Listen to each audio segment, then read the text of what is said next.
My name is Olivia, and if you had asked me a couple of years ago how I envisioned my wedding day, I would have painted you a picture filled with love, warmth, and a groom who looked at me like I was his universe. As fate would have it, my reality didn't quite align with my expectations. I was standing at the altar, about to say my vows to a man who seemed like a perfect match. On paper, Adam, an average guy with an average job, who charmed me with his seemingly kind nature and sense of humor. I wore a gown that took my breath away every time I looked in the mirror. It was elegant yet understated, much like how I saw myself. My father had just walked me down the aisle, a moment we had both anticipated since I was a little girl. He kissed me on the cheek and took his seat next to my mother, who was already wiping away tears of joy. I turned to look at Adam. He was dressed in a traditional black tuxedo, but there was a look in his eyes that unsettled me, a distant, almost vacant gaze that failed to mirror the enthusiasm of everyone else in the room. "You look beautiful," he whispered to me, but his voice lacked conviction. I forced a smile and softly asked, "Are you okay, Adam? You seem a little off." He shrugged. "I'm fine, just a lot on my mind. Weddings are stressful, you know." I nodded, not wanting to create a scene. I took a deep breath as we turned to face the priest. The ceremony began, and my mind started drifting despite myself. Was I making a mistake? Was the subtle tension in Adam's voice a prelude to a life of hardship and disappointment? As the priest spoke, my mind was awash with questions I couldn't answer. "Do you, Olivia, take Adam to be your lawfully wedded husband?" the priest intoned. "I do," I said, my voice tinged with a hope that perhaps this was all a figment of my overactive imagination. "And do you, Adam, take Olivia to be your lawfully wedded wife?" There was a brief pause.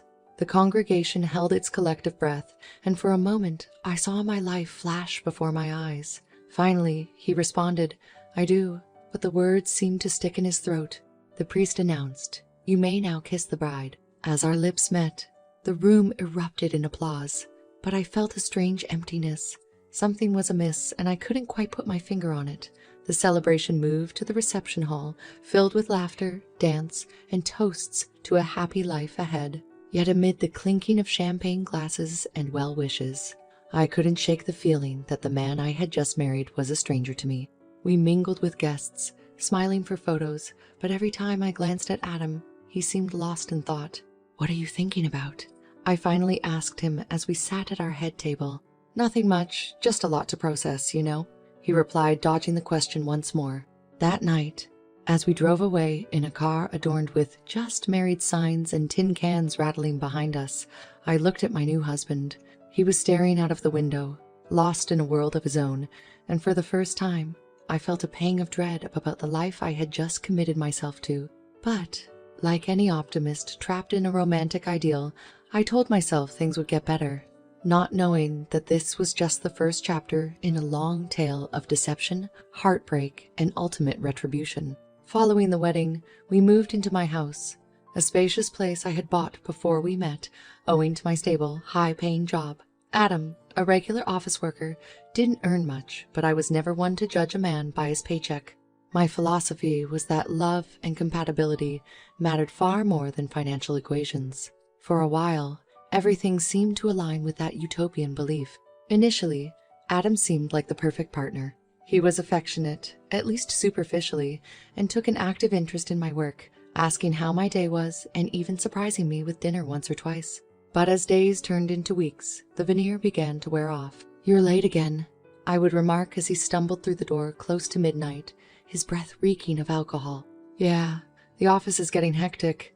You know how it is," he'd reply, avoiding my eyes as he quickly made his way to the bathroom, presumably to wash off the evidence of whatever he had really been doing. It was the 5th time he'd come home late in 2 weeks, and this time he looked particularly disheveled. I decided to probe a little deeper. "Adam, is there something going on at work? You've been coming home late so often. I'm getting worried." He sighed, as if annoyed by the question. "Look, Olivia, you wouldn't understand.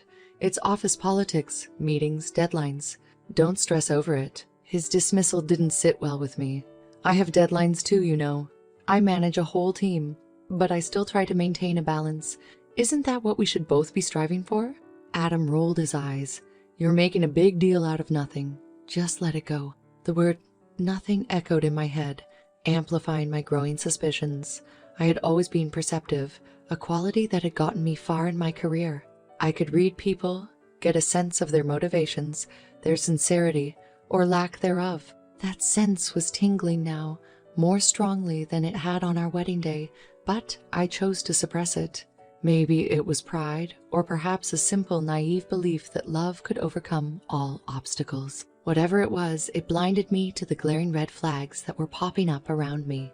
The man who had vowed to be my partner, in sickness and in health, was slowly becoming a stranger. His late nights at the office grew more frequent, and so did his irritability. The laughter and easy conversations that had once filled our home were gradually replaced by a tense silence. I found myself walking on eggshells, choosing my words carefully to avoid igniting another argument over the smallest of issues. Our physical intimacy dwindled too.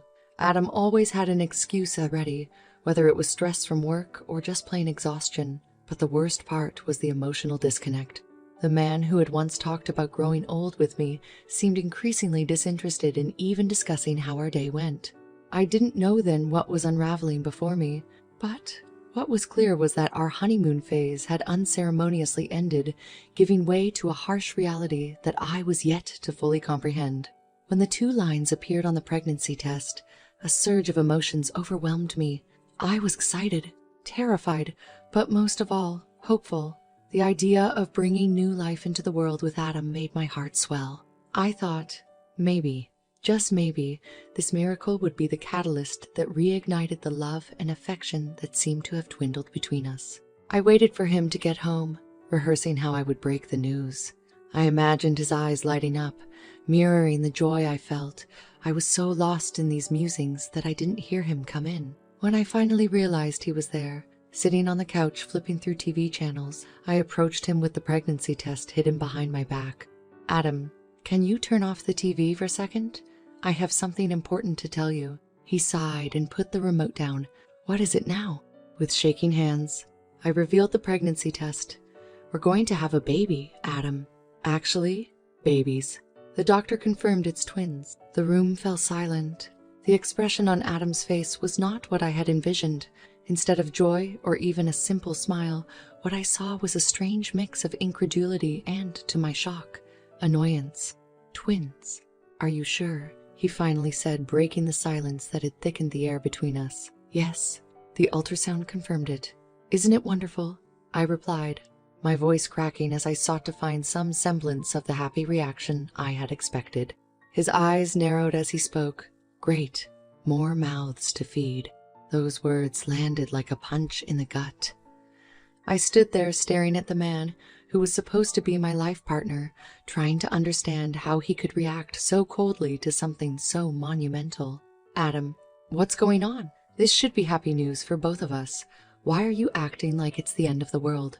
Adam slumped back on the couch, running his fingers through his hair as if weighed down by some unbearable burden. "Look, Olivia, this is a big deal. It's not just a happy news situation. It changes everything." I couldn't believe what I was hearing. "Changes everything? You make it sound like our lives are ruined.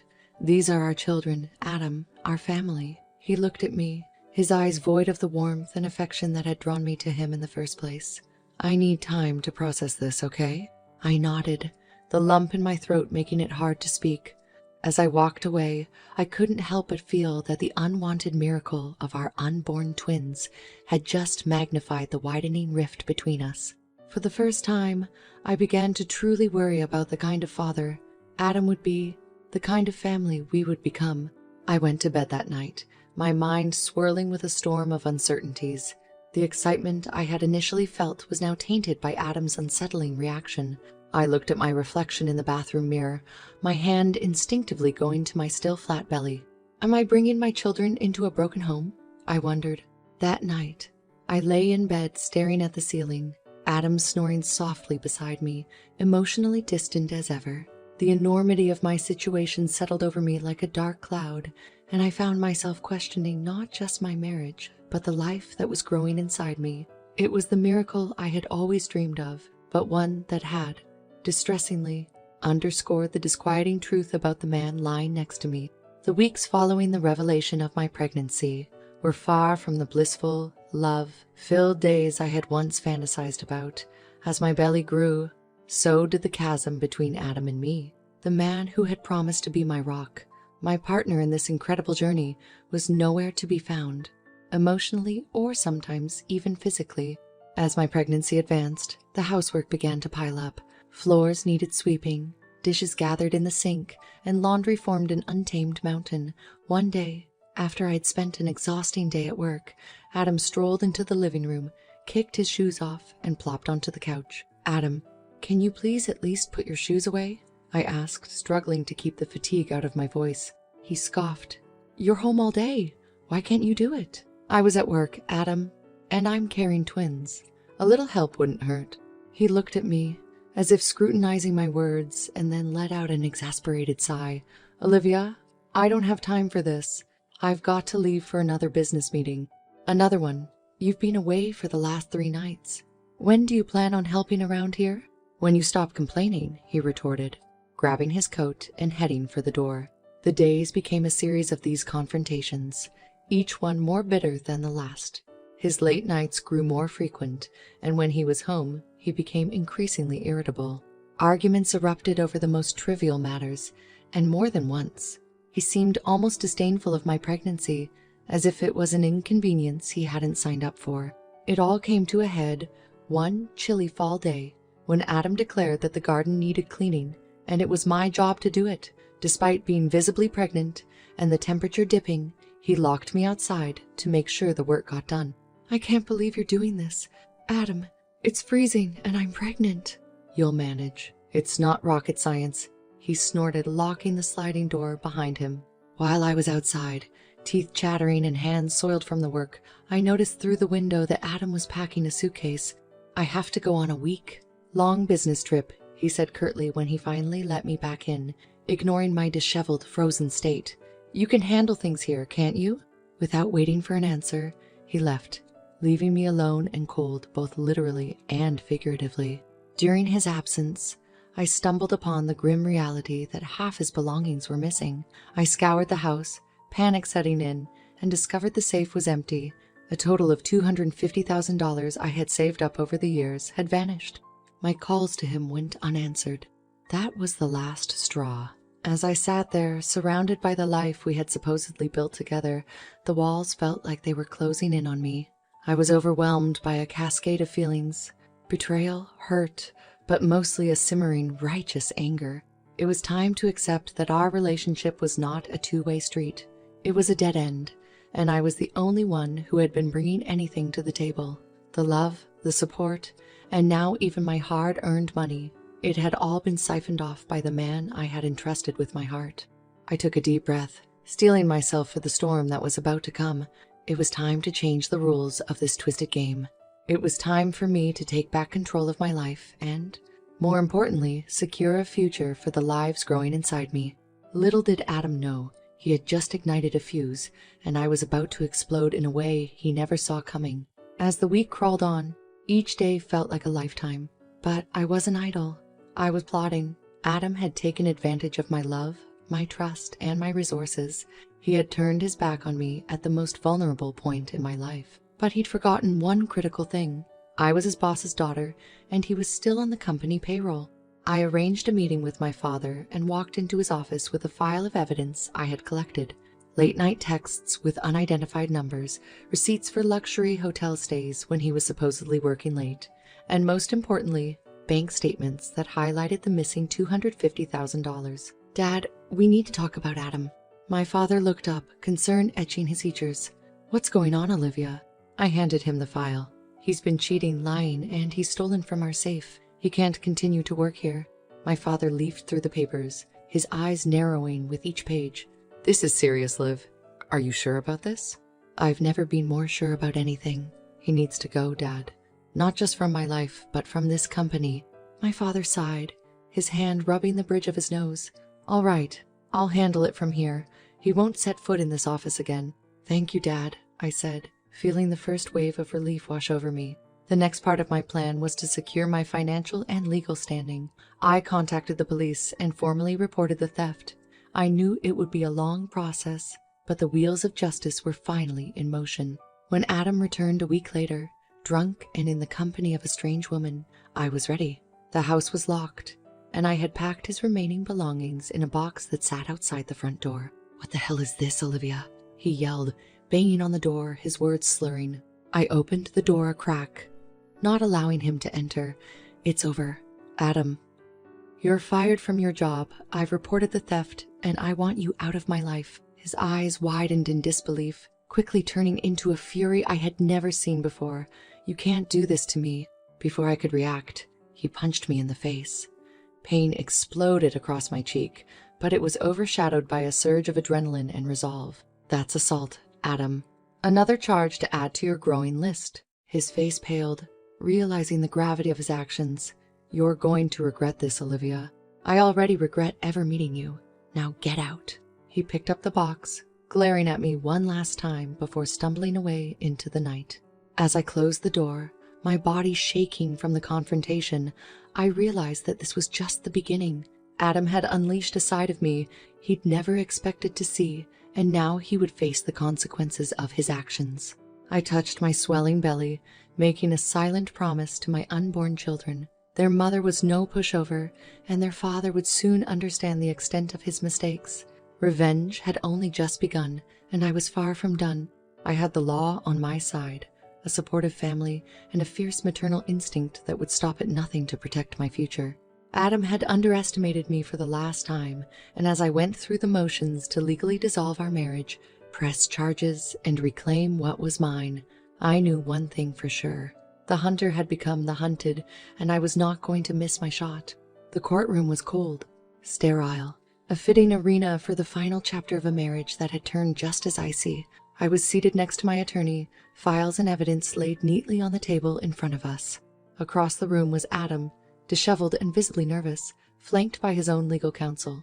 "Mrs. Olivia Davis, you may present your case," the judge intoned, turning toward me. With a nod, my attorney began laying out the chain of events, punctuated by irrefutable evidence. Text messages, financial statements, and even medical records documenting the physical abuse. "How do you plead to these allegations, Mr. Adam Davis?" the judge asked, his gaze shifting across the room. Adam's attorney whispered something in his ear before writhing. "Your Honor, my client pleads not guilty to these allegations." The audacity boiled my blood, but I remained calm, composed. This was a battle I was more than prepared for. "Very well," said the judge. "Proceed with your arguments." Over the next hour, each side presented their case. Adam's lawyer tried to paint me as an overreacting, controlling spouse. They questioned the authenticity of the texts and claimed the missing money was used for joint household expenses. A blatant lie. Finally, it was my turn for the rebuttal. "Your Honor, I would like to call Mr. Adam Davis to the stand." Adam looked visibly shaken but complied, swearing on the Bible before sitting. "Mr. Davis, you claim the $250,000 missing from our joint account was for household expenses. Can you please provide any evidence or receipts validating that claim?" He stammered. I don't have them with me right now." I continued. "Isn't it true that you have been staying at luxury hotels when you claim to be on business trips? Isn't it true that you have been engaged in extramarital affairs during our marriage?" Adam glanced nervously at his lawyer, who signaled him to remain quiet. "So, you refuse to answer?" The room hung heavy with tension. The judge broke the silence. "Your silence speaks volumes, Mr. Davis." After what seemed like an eternity, the judge finally spoke. "Given the overwhelming evidence presented by Mrs. Davis, I am ruling in favor of the plaintiff. Mr. Davis, you are hereby required to pay $500,000 in damages for emotional and physical abuse, as well as for the theft of marital assets. This court also grants Mrs. Davis full custody of the unborn children. The marriage between Olivia and Adam Davis is officially dissolved." As the gavel came crashing down, so did the wall that had been suffocating me for months. I looked across the room at Adam, his face a mixture of disbelief and defeat. "Thank you, Your Honor," I said, my voice unwavering, finally free from the shackles of a loveless, toxic marriage. As I walked out of the courtroom, a new chapter in my life was about to begin. Adam had underestimated me, belittled me, and tried to break me. But I emerged stronger, wiser, and more determined. The woman walking out of that courtroom was not the same one who'd walked in, and she was never looking back. The battle was won, but the war had just begun. And this time, I was armed, not just with the law, but with the fiercest weapon of all, unyielding resolve. I had 2 lives growing inside me and a newfound purpose nourishing my soul. My revenge was complete, yet it was only the beginning of a life where I would never again be underestimated. As I stepped out into the crisp air, my lawyer congratulated me. "You did well, Olivia." "No," I replied, touching my belly softly. "We did well." And with that, I walked away, leaving behind a shattered past for a future filled with hope, strength, and most importantly, love. The love for myself and for the beautiful lives I was about to bring into this world.